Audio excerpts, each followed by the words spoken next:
It was my first year of teaching, and this was supposed to be my greatest lesson of the school year. I had planned it for hours, revising every element until it looked flawless on paper. But suddenly, in third period, the reality sank in. My lesson sucked. Students weren't engaged. They didn't want to create Civil War newspapers. A few students looked engaged on the surface. They were listening, answering discussion questions, and participating. A few of them even got excited about drawing Civil War political cartoons. Still, I knew something was missing.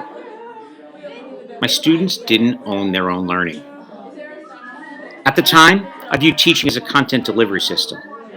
I worked tirelessly to create content that would be meaningful, fun, and challenging.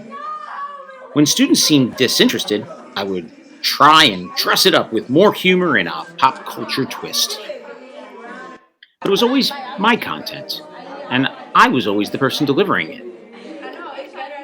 Don't get me wrong, students completed projects, but these were culminating projects at the end of a unit. To be honest, they weren't really projects, they were more like crafts. Our classroom projects looked nothing like the kinds of projects people do outside of school.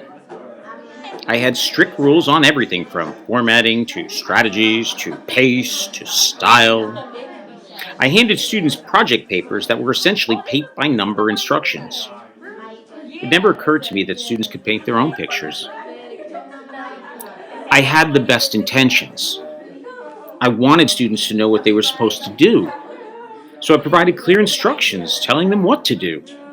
But I left out the critical ingredient: choice. Looking back at it, I realized that these projects had always been about me. Here's what I mean: I chose the resources, I chose the content, I asked the questions, I wrote the instructions, I managed the project progress, I chose the tasks, I wrote the objectives, I picked the standards, I decided on the format, I determined whether or not the work was any good. In other words, I chose everything ahead of time.